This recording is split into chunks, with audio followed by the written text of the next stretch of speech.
Rosemary West et Fred West étaient des tueurs en série et des délinquants sexuels qui ont forcé leur fille Heather à participer à des actes intimes avec eux et leurs amis. Teresa Knorr a tué 2 de ses filles, Sheila et Susan Knorr, et a forcé ses autres enfants à dissimuler l'acte pendant des années. Lorsque vous pensez aux tueurs en série, vous vous souvenez probablement d'eux pour leur meurtre d'étrangers. Mais vous seriez surpris d'apprendre que certains des tueurs en série les plus célèbres étaient aussi des parents. Qu'ont vécu leurs enfants? Découvrons-le. John Wayne Gacy et Christine Gacy. John Wayne Gacy était un tueur en série et un délinquant sexuel américain dont le règne de terreur a laissé une empreinte inoubliable dans le canton de Norwood Park, près de Chicago, dans l'Illinois. Entre les années 1970 et 1980, Gacy a commis des actes inqualifiables, violents, torturant et assassinant au moins 33 jeunes hommes et garçons. Ces crimes horribles lui ont valu le surnom effrayant de clown tueur, car il se produisait souvent dans des fêtes d'enfants déguisés en Pogo le clown. Au milieu de l'horreur des crimes de Gacy, il existe une histoire moins connue, celle de sa fille, Christine Gacy. Née de John Wayne Gacy et de sa première femme, Marlene Myers, Christine a vu sa vie bouleversée à jamais par la révélation des actes monstrueux de son père. En tant que fille de l'un des tueurs en série les plus célèbres d'Amérique, Christine a dû faire face à une surveillance publique intense, à l'isolement et à la stigmatisation. Son nom de famille est devenu synonyme de mal. En grandissant, Christine a dû naviguer dans un monde où l'infamie de son père l'a précédée. La fascination du public pour les crimes de Gacy a fait que la vie de Christine a souvent été scrutée à la loupe, les gens étant impatients d'en savoir plus sur la fille du clown tueur. Malheureusement, Christine n'est pas la seule fille à avoir subi les conséquences sociales des actes de son père. Keith Hunter Jesperson et Melissa G. Moore. Keith Hunter Jesperson, connu sous le nom tristement célèbre de tueur au visage souriant, est un tueur en série canado-américain dont les actes de violence effroyables ont semé la dévastation à travers les États-Unis au début des années 90. Le surnom de Jesperson provient du visage souriant qu'il dessinait sur les lettres qu'il envoyait aux médias et aux autorités, les narguant avec les détails de ses crimes odieux. Au cours de sa folie meurtrière, Jesperson a coûté la vie à au moins 8 femmes, laissant dans son sillage un héritage de peur et de chagrin. Au milieu de l'horreur des actes de Jesperson, il y a l'histoire de sa fille, Melissa G. Moore. En grandissant, Melissa n'a pas eu conscience de la double vie sinistre que menait son père. Ce n'est qu'après son arrestation et ses aveux que l'horrible vérité a été révélée. En tant que fille du tueur au visage heureux, Melissa a été confrontée à la tâche ardue de réconcilier le père qu'elle aimait avec le monstre que le monde entier connaissait. Elle a dû se rendre à l'évidence que l'homme qui avait été son protecteur était capable d'une cruauté inimaginable. Tout comme Jesperson, le tueur en série suivant sur cette liste a également vécu une double vie en tant que père de famille. Dennis Lynn Rader et Kerry Rawson. Dennis Lynn Rader était un tueur en série américain qui opérait sous le pseudonyme effrayant de BTK, qui signifie « lier, torturer, tuer ». Entre 1975 et 1991, Rader a fait régner la terreur à Wichita et Park City, au Kansas, tuant au moins 10 victimes innocentes. Son approche méthodique et calculée du meurtre a laissé la communauté dans un état de peur et d'incertitude, car il a échappé à la capture pendant des décennies. La capacité de Rader à se fondre dans la société en tant que père de famille, apparemment ordinaire, n'a fait qu'ajouter à l'horreur de ses crimes. Au milieu de la noirceur des actes de Rader, il y a l'histoire de sa fille, Kerry Rawson. Née de Dennis Rader et de Paula Dietz, Kerry a grandi dans un foyer en apparence normale. Malheureusement, celui qu'elle appelait papa menait une double vie sinistre, commettant des actes de violence inqualifiables, tout en gardant la façade d'un père et d'un mari aimant. La révélation de la véritable identité de son père a bouleversé le monde de Kerry, la forçant à affronter l'inimaginable vérité sur l'homme en qui elle avait confiance et qu'elle aimait. Alors que Kerry est née bien avant l'arrestation de son père, la fille suivante sur cette liste a été conçue lorsque son père était en prison. Theodore Robert Bundy et Rose Bundy. Theodore Robert Bundy, plus connu sous le nom de Ted Bundy, était un tueur en série américain dont le règne de l'horreur s'est étendu sur les années 70. Le charme et l'intelligence de Bundy masquaient une nature sombre et tordue, ce qui lui a permis d'attirer et d'assassiner des dizaines de jeunes femmes et de jeunes filles dans plusieurs États. Le procès et l'exécution de Bundy sont devenus un spectacle médiatique, consolidant sa place parmi les tueurs en série les plus célèbres de tous les temps. Au milieu du chaos de la vie et des crimes de Bundy, il y a l'histoire de sa fille, Rose Bundy. Née en 1982 de Ted Bundy et de Carol Ann Boone, l'arrivée de Rose dans le monde a été entourée de controverses et d'intrigues. Carol Ann Boone, ancienne collègue de travail et fervente partisane de Bundy, l'a épousé alors qu'il était incarcéré. Les circonstances de la conception de Rose restent un sujet de spéculation, les visites conjugales n'étant pas autorisées à l'époque. Alors que le monde était captivé par les détails horribles des crimes de Bundy, Rose était protégée des projecteurs, sa mère protégeant farouchement sa vie privée. Tout au long de sa vie, Rose a choisi de garder le silence sur son père. Alors que Rose vivait sa vie à l'abri de l'influence de son père, l'affaire suivante s'est terminée par une tragédie. Belle Gunness et Myrtle Sorensen. Belle Gunness était une tueuse en série américano-norvégienne qui a sévi de 1884 à 1918. Opérant principalement dans l'Illinois et l'Indiana, Gunness était connue pour sa ruse et son impitoyabilité, attirant les victimes dans sa ferme sous prétexte de compagnie et d'opportunités financières. Sa capacité à manipuler et à tromper lui a permis d'échapper aux soupçons pendant des années, alors qu'elle amassait une fortune grâce à la fraude à l'assurance et au meurtre de ceux qui croisaient son chemin. Gunness n'était pas seulement une tueuse en série, elle était aussi une mère pour Myrtle Sorensen. Née de Belle Gunness et de Mats Ditlev Anton Sorensen, la vie de Myrtle est loin d'être ordinaire. Enfant, Myrtle n'avait pas conscience du monde maléfique dans lequel vivait sa mère, dans la ferme familiale de La Porte, dans l'Indiana. La découverte des crimes de Belle Gunness a choqué la communauté, car les autorités ont mis au jour la réalité macabre de ses activités meurtrières. Parmi les victimes, Myrtle Sorensen, dont la vie a été tragiquement interrompue par la personne même qui était censée la protéger. Myrtle Sorensen a perdu la vie de manière injuste, mais la fille suivante sur notre liste est capable de mener une vie longue et épanouie malgré les crimes de son père. Richard Kuklinski et Christine Kuklinski. Richard Kuklinski, tristement célèbre sous le nom de l'homme de glace, était un tueur en série américain dont le surnom effrayant provenait de la méthode qu'il employait pour congeler ses victimes afin d'obscurcir l'heure de leur mort. Condamné pour 4 meurtres en 1988 et pour un 5e en 2003, Kuklinski a tué pendant des décennies, laissant dans son sillage la peur et la mort. La nature froide de Kuklinski et son approche calculée du meurtre ont fait de lui l'une des figures les plus célèbres du monde criminel. Christine Kuklinski, sa fille, est née de Richard et Barbara Kuklinski. Christine a grandi dans un foyer qui semblait normal en apparence, mais un sombre secret planait sur leur vie. Dans une interview exclusive, Christine Kuklinski a courageusement partagé son expérience et l'impact des actions de son père sur sa vie. En tant que fille de l'homme de glace, Christine a dû faire face à la tâche ardue de reconstruire sa vie après l'arrestation de son père. Malgré le traumatisme et les défis auxquels elle a été confrontée, Christine a travaillé sans relâche pour se forger une nouvelle voie. Christine est comme la fille suivante de cette liste qui a décidé de partir loin et de commencer une vie libérée de la noirceur de l'héritage de son père. Herman Webster Mudgett et Lucy Theodore Holmes. Herman Webster Mudgett, plus connu sous le nom de Dr. Henry Howard Holmes ou H. H. Holmes, était un escroc et tueur en série américain, dont le nom est gravé dans les annales de l'histoire criminelle. Actif entre 1891 et 1894, Holmes s'est distingué par sa ruse et sa tromperie. Il construisit à Chicago un bâtiment labyrinthique, surnommé plus tard le Murder Castle, équipé de passages secrets, de trappes et de pièces insonorisées destinées à faciliter ses actes macabres. Holmes n'était pas seulement connu pour être un tueur en série. Il était aussi le père de Lucy Theodore Holmes. Née de Herman Webster Mudgett, la vie de Lucy a été assombrie par le sombre héritage des crimes de son père. Élevée dans l'ombre d'un homme connu pour ses tendances polygames et meurtrières, l'existence de Lucy est marquée par la complexité de sa lignée, les gens étant avides d'en savoir plus sur la fille de l'architecte du Murder Castle. Lorsque son père a été condamné à mort à la prison de Moyamensing à Philadelphie, Lucy lui a écrit une lettre d'adieu déchirante.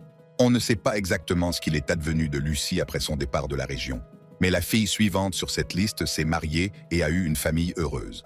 Albert Fish et Gertrude DeMarco. Hamilton Howard, Albert Fish était un tueur en série, un pédophile et un cannibale américain du début du XXe siècle. Entre juillet 1994 et juin 1998, Fish a commis au moins 3 meurtres d'enfants, tous plus horribles les uns que les autres. Sa dépravation n'avait pas de limite, car il s'en prenait aux membres les plus vulnérables de la société, laissant dans son sillage une traînée de dévastation et de chagrin. Les crimes de Fish étaient aussi choquants que brutaux, ce qui lui a valu le surnom effrayant d'homme gris. Comme il s'agissait d'un meurtrier d'enfants, on a été choqué d'apprendre qu'il avait aussi des enfants, comme Gertrude DeMarco. Née dans la famille d'Albert Fish et d'Anna Mary Hoffman Fish, Gertrude était la 3e de 6 enfants. Sa vie a été marquée par l'ombre des actes monstrueux de son père, alors qu'elle luttait pour réconcilier l'homme qu'elle connaissait sous le nom de père, avec le monstre que le monde entier savait qu'il était.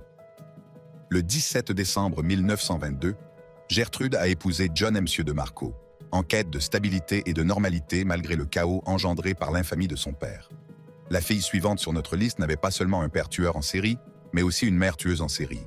James Clifford Carson et Jen Carson. James Clifford Carson, également connu sous le nom de Michael Beer Carson, et sa femme Susan Barnes Carson, ou Susan Beer Carson, étaient des tueurs en série américains dont les crimes ont choqué la Californie du Nord et la région de la baie de San Francisco entre 1081 et 1083. Le couple, animé par un système de croyances tordu, a commis 3 meurtres brutaux, laissant dans leur sillage une traînée de peur et de chaos. Leurs actes étaient alimentés par une idéologie délirante qui justifiait leurs actes odieux, faisant d'eux l'un des duos de tueurs les plus célèbres de leur époque. Tout en tuant des gens à temps partiel, ils étaient les parents à plein temps de leur fille, Jen Carson. Née dans une famille marquée par la violence et l'infamie, la vie de Jen était tout droit sortie d'un film d'horreur. Malgré les traumatismes et les défis auxquels elle a été confrontée, Jen Carson est devenue un symbole d'espoir et de résilience. Elle est devenue une avocate des enfants de prisonniers, utilisant sa propre expérience pour offrir soutien et compréhension à ceux qui ont été confrontés à des adversités similaires. Par son travail de plaidoyer, Jen cherche à sensibiliser aux défis uniques auxquels sont confrontés les enfants dont les parents sont incarcérés. Tout comme Jen, la fille de notre prochain tueur en série a tenté de sensibiliser l'opinion publique en écrivant un livre. Edward Wayne Edwards et April Palacio. Edward Wayne Edwards était un tueur en série américain et un ancien fugitif dont les activités criminelles se sont étendues sur plusieurs décennies. En 1955, Edwards s'est évadé de la prison d'Akron, dans l'Ohio, et s'est lancé dans une série de crimes à travers le pays, notamment en braquant des stations-service et en échappant aux forces de l'ordre. La vie criminelle d'Edwards a été marquée par la manipulation et la tromperie, ce qui fait de lui l'une des figures les plus insaisissables de l'histoire criminelle. D'une manière ou d'une autre, Edwards avait une vie en dehors de son style de vie criminel en tant que père d'April Palacio. Né dans une famille marquée par l'infamie et la violence, April a connu une vie difficile, mais elle a trouvé le moyen de s'élever au-dessus des actions malveillantes de son père. Elle a écrit un livre intitulé « Découvrir la vérité sur mon père ». Ce livre raconte ce qu'a été sa vie avec son père et le choc qu'a représenté la découverte de la vérité. Il raconte également son parcours pour reconstruire sa vie après que la vérité sur son père a été révélée et le livre a été un succès. La fille suivante sur cette liste n'a pas écrit de livre, mais elle a parlé de l'affaire dans des interviews. Robert Lee Yates Jr. et Michelle Yates. Robert Lee Yates Jr. est tristement célèbre sous le nom de tueur au sac d'épicerie. Son règne de terreur dans l'État de Washington a laissé une trace de dévastation et de peur, car il s'en prenait à des femmes vulnérables, laissant leur corps sans vie enveloppés dans des sacs d'épicerie en plastique. Ancien pilote d'hélicoptère dans l'armée américaine, Yates menait une double vie qui a choqué la nation lorsque ses actes odieux ont été révélés. Ses méthodes méticuleuses et la dualité de sa nature ont fait de lui une figure effrayante de l'histoire du crime américain. Mais derrière la façade monstrueuse de Robert Yates se cache une famille.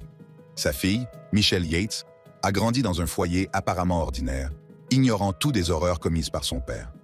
On peut donc imaginer ce qu'elle a ressenti lorsqu'elle a appris la nouvelle. Michelle Yates a parlé franchement du monstre dans sa famille, partageant ses expériences et les bouleversements émotionnels qu'elle a endurés. Dans des interviews, elle a décrit le choc et l'incrédulité qui ont suivi la découverte de la véritable nature de son père. L'homme qu'elle connaissait comme son père, un parent apparemment aimant et attentionné, s'est révélé être un tueur de sang-froid. Un tueur à sang-froid, oui, mais le tueur en série suivant était bien plus que cela. Israel Keyes et Sarah Keyes.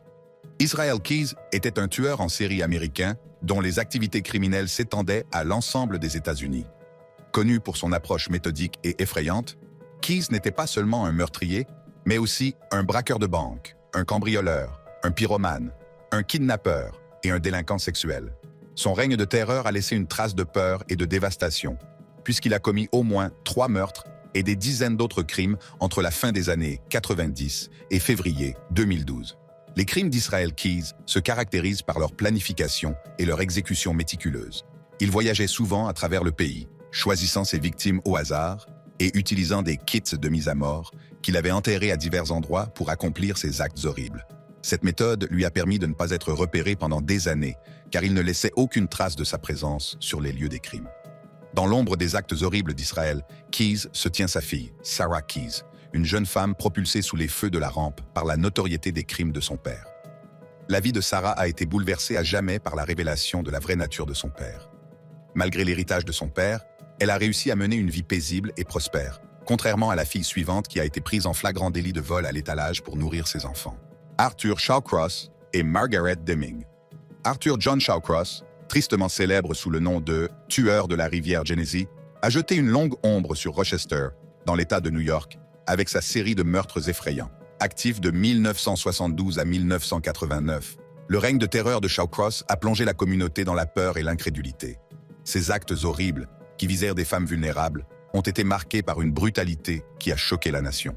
Il a même prétendu avoir pratiqué le cannibalisme et la mutilation de ses victimes. Dans le sillage des actes horribles d'Arthur Shawcross se trouve sa fille, Margaret Deming, une femme dont la vie a été profondément affectée par les actes maléfiques de son père. L'histoire de Margaret est semée d'embûches, car elle doit élever ses 7 enfants au milieu de la notoriété des crimes de son père. La vie de Margaret Deming a pris un tournant difficile lorsqu'elle a été arrêtée pour avoir volé à l'étalage quelques kilos de charcuterie et une boîte de levure pour faire du pain pour ses enfants affamés.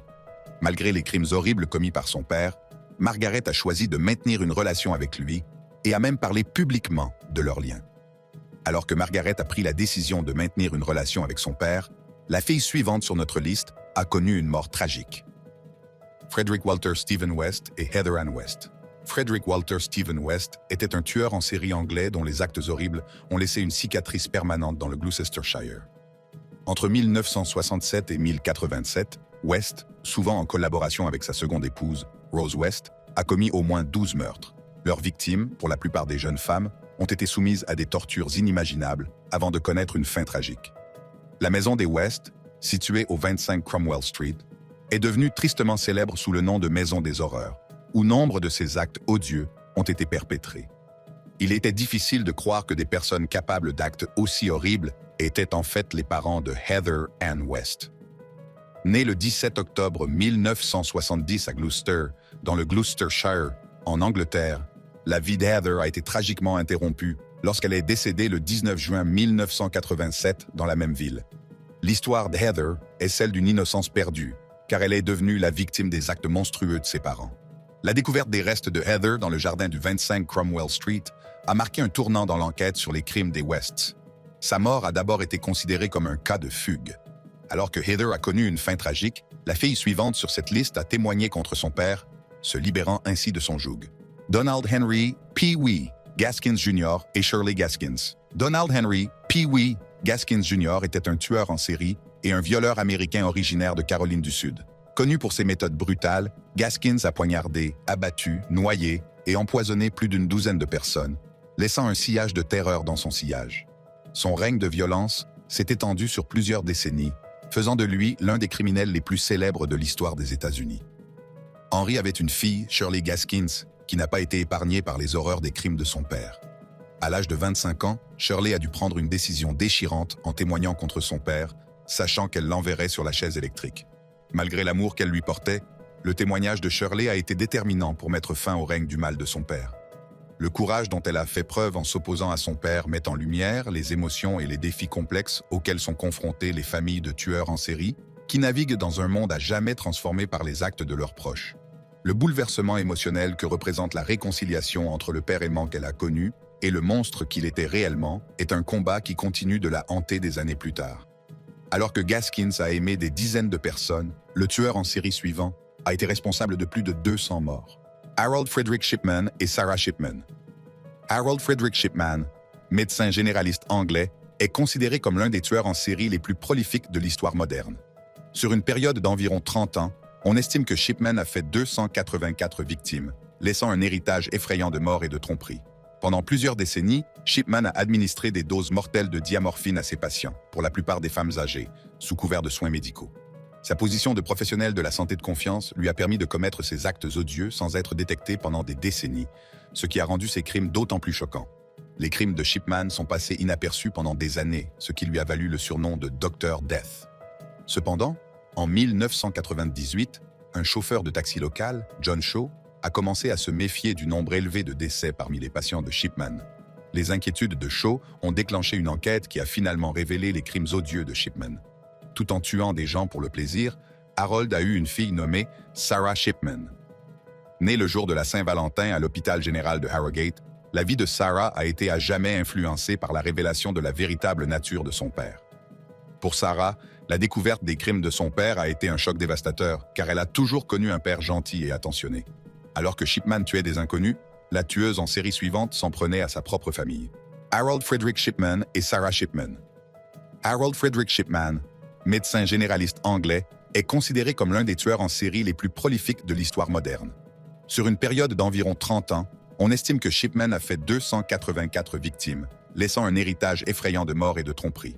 Pendant plusieurs décennies, Shipman a administré des doses mortelles de diamorphine à ses patients, pour la plupart des femmes âgées, sous couvert de soins médicaux. Sa position de professionnel de la santé de confiance lui a permis de commettre ces actes odieux sans être détecté pendant des décennies, ce qui a rendu ces crimes d'autant plus choquants. Les crimes de Shipman sont passés inaperçus pendant des années, ce qui lui a valu le surnom de Dr. Death. Cependant, en 1998, un chauffeur de taxi local, John Shaw, a commencé à se méfier du nombre élevé de décès parmi les patients de Shipman. Les inquiétudes de Shaw ont déclenché une enquête qui a finalement révélé les crimes odieux de Shipman. Tout en tuant des gens pour le plaisir, Harold a eu une fille nommée Sarah Shipman. Née le jour de la Saint-Valentin à l'hôpital général de Harrogate, la vie de Sarah a été à jamais influencée par la révélation de la véritable nature de son père. Pour Sarah, la découverte des crimes de son père a été un choc dévastateur, car elle a toujours connu un père gentil et attentionné. Alors que Shipman tuait des inconnus, la tueuse en série suivante s'en prenait à sa propre famille. Teresa Jimmy Francine Knorr et Teresa Marie Knorr. Teresa Knorr est une meurtrière américaine condamnée, et son histoire est l'un des cas les plus choquants et les plus dérangeants de maltraitance familiale et de meurtre dans l'histoire du crime réel aux États-Unis. Teresa s'est mariée et a eu 6 enfants. Mais sa vie a pris un tournant sombre lorsqu'elle est devenue de plus en plus violente et dominatrice à l'égard de ses enfants. She subjected them to physical, emotional, and psychological abuse, often using bizarre and sadistic methods. L'aspect le plus choquant du cas de Teresa est le meurtre de 2 de ses filles, Sheila et Susan Knorr. En 1984, Teresa a tué Sheila par balle, puis a forcé ses autres enfants à l'aider à se débarrasser du corps. 5 ans plus tard, en 1989, Teresa a torturé et assassiné Susan, toujours avec l'aide de ses autres enfants. Les enfants de Teresa vivaient dans la crainte constante de leur mère et étaient contraints de participer à ces jeux tordus et à ces abus. En 1993, Terry Knorr, la fille de Teresa, s'est rendue à la police pour dénoncer les crimes de sa mère. Teresa a été arrêtée et plus tard reconnue coupable de 2 chefs d'accusation de meurtre. Elle a été condamnée à 2 peines de prison à vie consécutives. Christina Marie Riggs et Shelby Alexis Riggs. Christina Marie Riggs est une meurtrière américaine condamnée, et son cas est remarquable pour ses circonstances choquantes et troublantes. Christina Riggs est née en 1971 dans l'Arkansas. Elle a grandi dans une famille apparemment normale, mais sa vie a pris un tournant sombre lorsqu'elle est tombée enceinte de son 2e enfant, Shelby Alexis Riggs. En 1997, Christina a étouffé ses 2 enfants, Justin et Shelby, jusqu'à ce que mort s'ensuive. Justine avait 5 ans et Shelby n'avait que 2 mois. Christina a ensuite tenté de mettre fin à ses jours, mais en vain. Le mobile de Christina pour ces meurtres serait le désir d'éviter les responsabilités de la maternité. Elle luttait contre la dépression et l'anxiété et se sentait dépassée par les exigences de la prise en charge de ses enfants. Christina a été arrêtée, inculpée et reconnue coupable de 2 meurtres capitaux. Elle a été condamnée à mort et se trouve toujours dans le couloir de la mort en Arkansas. Shelby Alexis Riggs était la petite fille de Christina, qui n'avait que 2 mois lorsqu'elle a été assassinée par sa mère. La vie de Shelby a été tragiquement interrompue et sa mort, ainsi que celle de son frère Justin, a choqué la communauté. L'histoire de Christina est tout aussi tragique que la dernière histoire de notre liste. Rosemary Pauline West et Heather West. Rosemary West est une tueuse en série britannique, reconnue coupable du meurtre de 10 jeunes femmes, dont sa propre fille, entre 1973 et 1987. Ces crimes ont été commis avec son mari, Fred West, dans leur maison de Gloucester, en Angleterre. En 1995, Rosemary West a été arrêtée, inculpée et reconnue coupable de 10 meurtres. Elle a été condamnée à la prison à vie et purge actuellement sa peine au HMP Low Newton à Durham, en Angleterre. Heather West est née en 1970 de Rosemary et Fred West. Dès son plus jeune âge, Heather a subi des violences physiques et psychologiques inimaginables de la part de ses parents. Rosemary West, en particulier, était sans pitié pour Heather. Elle la battait et la rabaissait régulièrement, faisant en sorte qu'elle se sente inutile et mal aimée. Au fur et à mesure qu'Heather grandissait, les abus s'intensifiaient. Elle a été forcée de participer à des actes intimes avec ses parents et leurs amis, un traumatisme qui l'a hantée jusqu'à la fin de sa courte vie. Tragiquement, la vie de Heather a été interrompue en 1987, alors qu'elle n'avait que 16 ans. Son corps a été découvert enterré dans le jardin de la maison des West à Gloucester, une découverte macabre qui allait entraîner la chute de Rosemary et Fred West. Merci d'avoir regardé. Regardez les autres cartes à l'écran.